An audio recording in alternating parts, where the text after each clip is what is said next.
우리 광야에서 외치는 자, 그렇죠? 광야에서 외치는 자를 우리 뭐예요? 회개하라고 외칩니다. 우리 전도하는 사람들 있죠? 그렇습니다.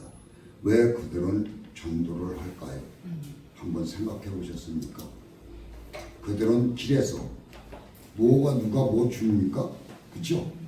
제 주머니 털어서 하시는 분들도 있고 또 많은 것을 받아서 하시는 분들도 있고, 그런데 시간과 모든 몸마음과 모든 것을 다 바치는 그들 한번 생각해 보십시오. 전철에서 예수 믿으십시오. 어떤 사람들은 그러더라고요. 아우 창피해서 못하겠다. 그렇습니다. 그것은 창피하다고 하면 못하는 겁니다. 내 마음에 창피가 들어온다면 할 수 없는 것이 전도인 것입니다. 그래서 우리 보십시오. 길거리 가다 보면 요새 크리스마스 연말 돼서 뭐가 늘비하게 깔려 있습니다. 어디 하나님에게 또 이단 또 뭐 하여간 여러 군데서 이렇게 서가지고 그들 추운데 그 자리 서가지고 말 한마디 없이 서 있습니다. 한번 생각해 보십시오. 그들은 뭐 밥 주는 사람이 있습니까? 누가 있습니까? 없습니다. 자기 돈 들여서 정신 사먹고 모든 일을 하고 있는 것입니까? 그래서 오늘 요한은 외쳤습니다. 사람이 없는 데서 외쳤습니다. 그런데 어떻게 됐어요? 사람들이 모였습니다. 이걸 우리 주제가 돼야 되는 것입니다. 우리 저기 뭐 사람도 없는데 가서 뭐 해요? 이렇게 생각할 것입니다. 우리는 발걸음을 움직이는 그 자체가 뭐라고 했습니까? 성령님이 함께 하신다고 믿으면 되는 거예요. 그러면 모든 일은 누가 하신다? 하나님 주님께서 하신다는 얘기입니다. 너희는 주의 길을 준비하라고 말하고 있습니다. 그러니까 준비성이 모두가 있어야 되는 것입니다. 그렇죠?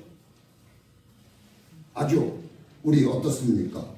우리 어저께 좀 말씀을 만들면서 기독교 방송을 보는데 대단하더라고요. 쫙 앉아있는데 앞에 한 10줄, 20줄은 그냥 넥타이에 머리가 쫙 연세가 많으신 분들이 그냥 쫙 앉아있더라고요. 보여주더라고요. 그래서 믿음이 좋구나.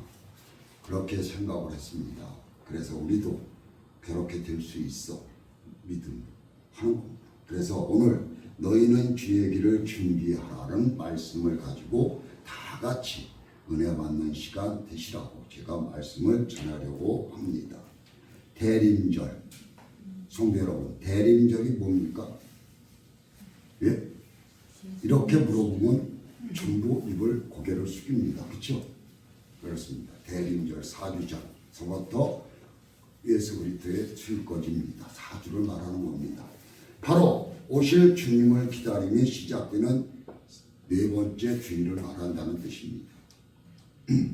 대림절은 성탄절 전의 4주 동안 이 땅에 오실 예수를 기뻐하는 겁니다. 마음에 담는 거예요. 그리고 예수님이 내게 오실 거야 분명히 하고 맞이하는 준비성이 있어야 된다는 뜻입니다. 그러면 뭐예요? 무슨 마음이 돼요? 경건한 마음이 돼야 되는 것입니다. 우리 그래서 대림절은 오다라는 라틴어에서 유래되었고 신약 성경에서는 재림하실 주님이 오신다는 의미로 쓰여 있다는 뜻입니다. 성도 여러분, 이와 같이 대림절은 아기 예수의 탄생을 기다리는 시간이기도 하지만 다시 사셔서 하늘로 올라가신 예수님께서 다시 이 땅에 오실 것을 믿는 여러분들이 되셔야 된다는 뜻입니다. 근데 어떤 사람들은 믿으면서도 예수님께서 다시 오셨어? 어떻게 죽은 사람이 와? 이렇게 하시는 분들도 있다는 뜻입니다. 그래서 대림절에는 5개의 촛불을 킵니다. 촛불대에 보면은 7개가 있죠. 그렇죠? 지성소 들어가는 그렇습니다. 다 각의 의미가 이름이 부여되어 있습니다. 첫째 주일에는 임마누엘의 메시지가 오신 대망, 바라고 기다리라고 하는 촛불을 켭니다. 그리고 하나님의 나라를 소망하는 기다림과 소망의 촛불이 켜졌을 때에 소망이 이루어지는 것입니다. 둘째, 저희는 하나님의 나라가 이루어질 수 없도록 살아온 나의 부정한 모습을 뭐예요? 회개하고 구유의 누인 구원자 아기 예수를 찾아서 의미를 회개하며 평화의 촛불을 켜는 것을 두 번째입니다. 세 번째, 구유의 누인 구원자 아기 예수를 찾아가 사랑의 교제를 나누고 이웃을 향해 내가 해야 할 일들이 다짐하며 결단과 실천의 촛불을 켜는 것입니다. 네 번째 주일에는 우리와 같은 사람으로 오신 아기 예수의 인격적인 만남을 통해 화해를 이루는 사랑과 화평의 촛불이 켜지는 겁니다. 네 번째. 다섯 번째는 뭘까요? 우리 내일 모레가 뭐죠? 성탄절 촛불을 켜는 겁니다. 죄인이었던 우리, 나를 하나님의 자녀로 만들어주신 예수의 공로를 찬양하는 감사와 환호의 촛불을 켜는 것입니다. 그래서 5개의 촛불을 켜게 되어 있습니다. 그러므로 대림절에 2025년을 감사하고 2026년도에는 뭐예요? 주실 축복을 기대하면서 잘 여러분들 마무리를 하시기를 진심으로 축원하는 바입니다.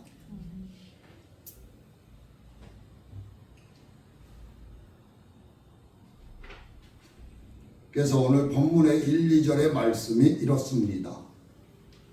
대림절에 대해서 설명을 드렸고 이제는 본문으로 들어가겠습니다. 1절, 2절의 말씀입니다. 그때 세례 요한이 이르러 유대 광야에서 전파하여 말하되 회개하라 천국이 가까워 왔느니라 하였으니 라고 말하고 있습니다. 세례 요한에 대해서는 말하고 있습니다. 세례 요한이 누구일까요? 이분도 아버지로 위로 올라가면 다윗의 자손과 같이 제사장의 직분을 가졌던 그 선조들입니다. 제사장 직분입니다. 그래서 예수님이 오실 것을 미리 뭐를 하는 거예요? 준비한 것입니다. 길을 닦는 거죠. 예수님 오시기 전에. 세례 요한은 예수님이 오시기 700년쯤 전에 이미 구약에서 누가 예언을 했죠? 누가 했습니까? 이사야 40장 3절의 말씀이 있습니다. 왜? 40장 3절에 외치는 자의 소리여 이르되 너희는 광야에서 여호와의 길을 예비하라 사막에서 우리 하나님의 대로로 평탄케 하라고 말을 하고 있습니다. 여기서 말한 외치는 자의 소리는 세례 요한을 두고 말한 것입니다.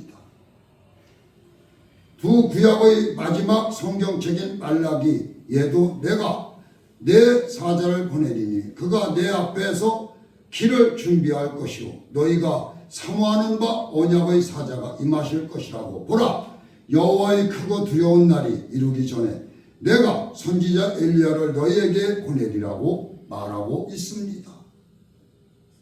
우리 때에 맞춰 하나님은 보내신다는 얘기입니다. 성령을 우리에게. 말씀을 누구에게 예수님이 오실 준비할 것임을 예언하는데 그 사람이 곧 세례 요한을 말하고 있습니다. 말라기 3장 1절 4장 5절에 말하고 있습니다. 예수께서 세례 요한을 가리켜 모든 선지자의 율법에 예언한 것은 요한까지 오시리라 한 엘리야가 곧 이 사람이라고 증언해 주고 있습니다. 성도 여러분, 요한은 대단한 사람이죠. 오셔서 그렇죠? 많은 영혼들을 세례를 주었습니다. 안 믿는 영혼들. 예수님은 구약의 예언대로 세례 요한이 준비한 길을 따라서 이 땅에 아기 예수로 오셨습니다. 탄생했습니다. 우리는 어떻습니까? 지금 태어날 아기가 있고 산모가 되면은 어때요? 산부인과라는 데를 가서 정말로 엄청 좋은 데서 아기를 탄생을 기다립니다. 그렇죠? 근데 우리 이 땅에 구원하시려고 오신 예수는 마국간에서 태어나시고 부유에 누이셨습니다. 천하고 천하게 오셨습니다. 이 연대로 세례 요한이 예수님께 오시는 것을 준비하는 사명을 가졌다면 그 사명은 무엇일까요? 첫째로 하나님 나라가 곧 온다는 것을 알리는 것이었습니다. 2절에 보면 회개하라 천국이 가까웠니라고 세례 요한이 말을 하고 있습니다. 외칩니다. 천국이 가까웠느니라. 믿어라. 회개하고 믿어라 하는 것입니다. 그래서 이 말을 외치고 전하기 위해 세례 요한은 광야에서 나와갔습니다. 사람들이 없는 곳이 광야죠. 허허 벌판이라 하지 않겠습니까? 사람 하나 없는 바람만 휘잉하게 부는 곳이었습니다. 그런데 광야에서 외치는 그 목소리 요한, 누가? 세례 요한이 외치는 것입니다. 회개하라. 곧 누가 오신다. 우리를 구원자가 오신다고 외치는 겁니다. 한번 생각해 보십시오. 누가복음 3장에 외치는 소리가 있습니다. 제가 왜 이렇게 빨리 할까요? 오늘 세례가 있고 성찬식이 있어서 그렇습니다. 이 세례 요한은 광야에서 지내면서 납다털 옷을 입고 허리에는 가죽띠를 띠고 음식은 메뚜기를 먹었다고 합니다. 그리고 뭐를 먹었다고? 석청을 먹었다고 합니다. 성도 여러분, 한번 제가 여쭤볼게요. 메뚜기는 잘 아시죠? 그렇죠? 석청은 뭘까요? 석청. 뿔 맞습니다. 근데 이 뿔이 이런 일반 뿔이 아니에요. 어디에 깊은 산 속에 돌틈 요런 데 조금씩 있는 걸 말을 하고 있습니다. 이걸 먹었다는 얘기입니다. 그러니 영양가 있는 걸 먹었을 수도 있고 메뚜기도 먹었습니다. 이거 전부 영양가 있는 거죠. 하나님이 이렇게 그에게 준 것입니다. 그런데 이 세례 요한이 이렇게 살아야 되는 사람이냐 하면 그렇지 않다는 뜻입니다. 우리 모두도 더 잘 먹고 잘 입고 외치지 않아도 살아갈 수 있는 사람이었다는 것입니다.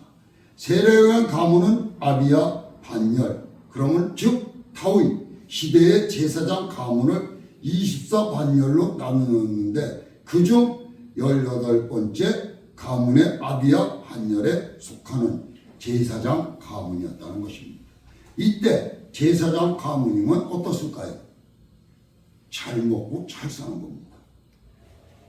지금으로 말하면 장로 정도 되는 거죠. 그리고 제사장이면 뭐예요? 목사가 되는 겁니다. 그의 아버지는 사가랴 제사장입니다. 그러면 세례 요한은 제사장의 가문에서 대를 이어야 함에도 불구하고 어떻게 광야에서 외치는 선지자가 되었을까요? 뭐 때문에 선지자가 되었을까요? 예수님도 어땠습니까? 하나님이시죠? 왜 우리 인간의 몸에서 태어났을까? 한번 생각해 보셨습니까?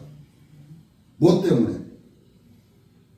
우리 인간하고 똑같이 이 땅에 오시기 위해서 우리 인간의 몸에서 태어나신 것입니다. 세례 요한은 아버지가 있고 어머니가 있습니다. 육의. 그렇지만 예수님은 몸만 빌리신 겁니다. 이걸 아셔야 됩니다.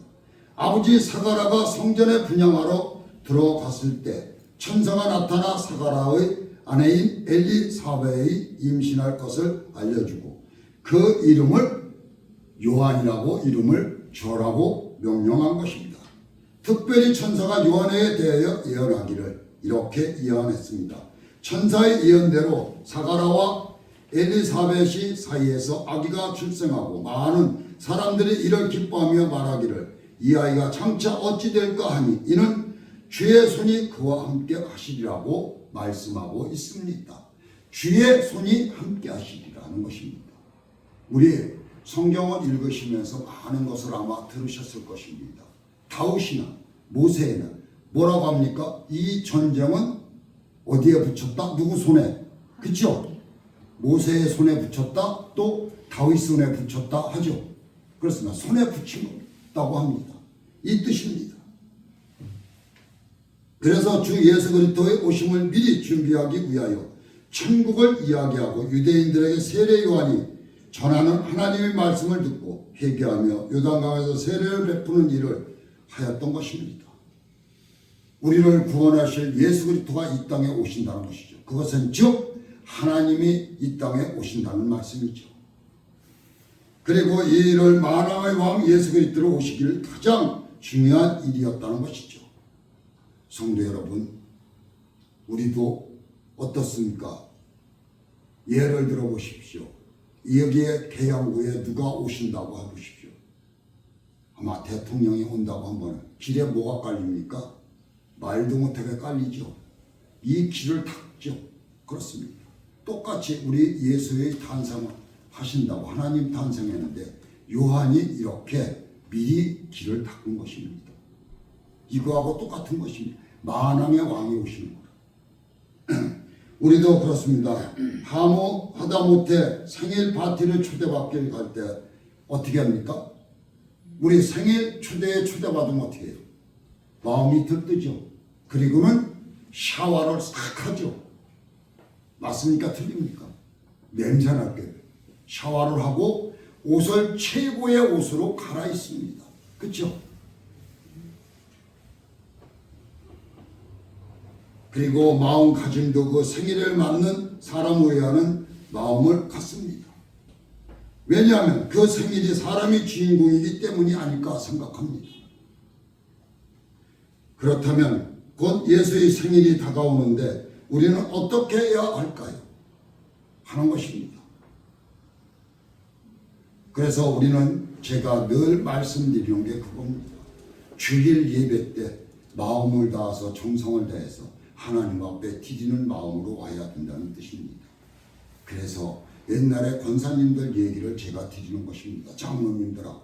아까 그래서 장로님 말씀을 드린 겁니다. 방송국에서 나온 것만. 그렇습니다. 마음, 내 머리서부터 몸가짐이 먼저 사람에게 풍기죠. 그렇습니다. 몸가짐부터 청결해야 된다는 뜻입니다. 겉모양부터. 그래서 그렇다면 곧 예수 생일이 다가오는데 우리는 어떻게 준비를 해야 할까? 연말에 친구끼리 가족들끼리 모여서 즐겁게 놀면서 시간을 보내는 것이 우리 크리스마스일까 하는 생각도 듭니다. 크리스마스는 선물을 무엇을 할까? 뭐하고 재미있게 지낼까 하면서 그냥 흘러보내야 할까요? 하는 생각을 물어봅니다. 제가. 오늘 하나님의 사명을 받는 세례 요한 우리에게 바로 말해주시고 있습니다. 3절에 뭐라고 합니까? 그는 선지자 이사야를 통하여 말씀하신 자라.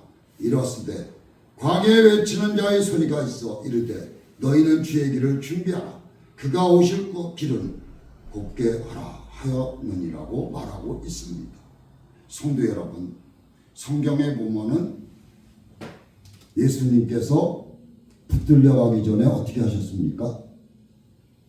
예, 저기 낙타, 새끼 낙타를 데리고 오라. 가서 끌고 와라 그랬죠. 그랬더니 갔더니 우리 의심하죠. 남의 걸 어떻게 가서 끌고 옵니까? 생각을 해보세요. 그 제자가 가서 끌고 왔습니다. 근데 이 어린 나귀가 사람이 올라가면 뛰지 않습니까? 안 태우려고. 근데 예수님이 타니까 아무런 반응도 없이 걸어갑니다. 그리고 호산나 하면서 종려나무를 깔죠. 그렇습니다. 우리는 그것을 본받아야 되는 것입니다. 왜 그들은 그랬을까? 무엇 때문에 예수님을 그렇게 했을까? 예수님은 왜 그 나귀를 타고 가시면 그때 그렇게 했었을까? 힘들고 어려운 길을 가시려고 예수님은 우리에게 보여준 거라고 저는 느끼고 있습니다. 우리는 힘들고 어렵고 고통을 받고 있을 적에 늘 그렇게 말을 합니다. 나는 믿는데 왜 이렇게 고통이 심하지? 내게는 왜 이렇게 물이 안 풀리지? 또 내게는 왜 이렇게 고난만 있지? 하고 마음으로 아마 기도하시는 분들도 계실 것입니다. 우리 이 문제고 저 문제고 다 내려놓고 제가 이런 말을 드리면은 목사님 저가 어떻게 그렇게 말할지 모르지만 다 내려놓고 주님을 믿고 믿음으로 나가보십시오. 그때 주님이 때가 되어 문을 여실 것입니다. 저는 그렇게 믿고 있습니다. 그래서 우리 앞에는 수많은 길들이 있습니다. 무슨 길이 있을까요? 주의 길이 있을까요? 주님께서 준비하신 길이 있다는 얘기입니다. 한번 들어보세요. 생명의 길이 있습니다. 그래서 예수님께서 이렇게 말씀하시죠. 내가 곧 길이요 진리요 생명이니 나를 말미암고는 어디로 못 간다? 천국에를 못 들어간다. 그리고 또 반대로 죽음의 길이 있습니다. 생명의 길이 있으면 죽음의 길은 반드시 있는 것입니다. 모든 생물체는 아주 큰 길이 있습니다. 또 반대로 아주 작은 길이 있습니다. 그리고 축복의 길이 있습니다. 또 반대로 저주의 길이 있다는 얘기입니다. 믿음의 길이 있는가 하면 또 불신의 길이 있습니다. 우리는 어떠한 길로 가느냐에 따라 우리가 행복해질 수 있느냐 정해지고 있습니다. 내가 어디로 걸어가야 내 길이 행복해질 것이며 평탄한 길이 될 것인가를 우리는 내가 정하는 겁니다. 제가 이런 말씀을 한번 드려볼게요. 이슬람교 믿던 터키 사람이 성경을 읽다가 예수님을 영접하게 되었습니다. 그런데 그만 종교 경찰에게 이 사람이 잡혀버렸습니다. 그래서 들켜서 신문을 당하는 거죠. 이 사람은 신문하는 경찰에게 이렇게 물었습니다. 일전에 제가 어디로 가다가 길을 잃었는데 옆을 보니 산 사람과 죽은 사람 두 명이 있었습니다. 만약에 제가 길을 물어본다면 어떤 사람에게 물어봐야 되겠습니까? 무지무지하게 쉬운 문제죠? 그렇죠? 무지하게 쉬운 문제. 산 사람한테 물어봐야 될 거 아닙니까? 그렇죠? 그러니까 이 종교 경찰이 말 같아 하는 소리를 해. 야, 산 사람한테 물어보지 죽은 사람한테 물어보겠느냐? 이라는 뜻입니다. 그러자 그야 물론 산 사람에게 물어봐야지 라고 경찰이 대꾸를 합니다. 대답을. 그러자 그 사람이 이렇게 대답을 합니다.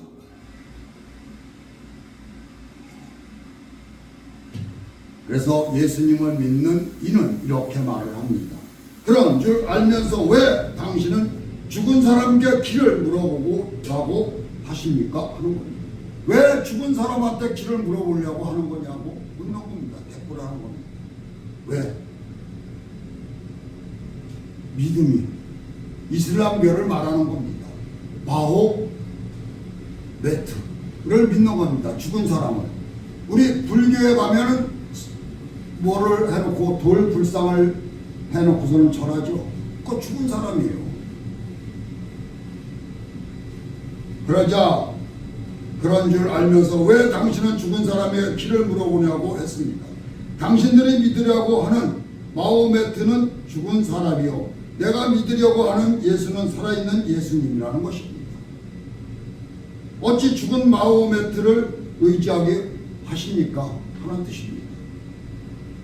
길 대신 예수를 따라야 하는 것은 당연하지 않습니까? 하고 반박을 하는 거죠. 그런데 왜 나를 괴롭힙니까? 하고 이 사람이 외친 겁니다. 그래서 예수님께서 길이요 진리요 생명이 되시고 라고 말씀하고 있습니다. 그리스도가 자신 십자가의 땅과 하늘을 잊은 유일한 구원의 길이기 때문이죠. 그래서 제가 한번 여쭤보고 싶습니다. 미국의 금문교라는 것을 아시죠? 들어보신 적 있을 것입니다. 이 다리 하나로다가 3일이 걸릴 것 10분이면 간다고 하죠. 그렇습니다. 이 다리는 미국의 샌프란시스코와 마린 만도를 연결합니다. 이 다리는 놓이기 전에는 3일이 걸렸다고 합니다. 거기로 가려면. 이제는 얼마? 10분이면 가는 거예요. 10분. 예수님의 십자가 금문부여보다 더 큰 일을 합니다. 하나님께서 평생 다다르지 못할 우리의 예수님의 십자가 구원을 믿기만 하면 하나님께 갈 수 있기 때문이라고 저는 말을 하고 있습니다.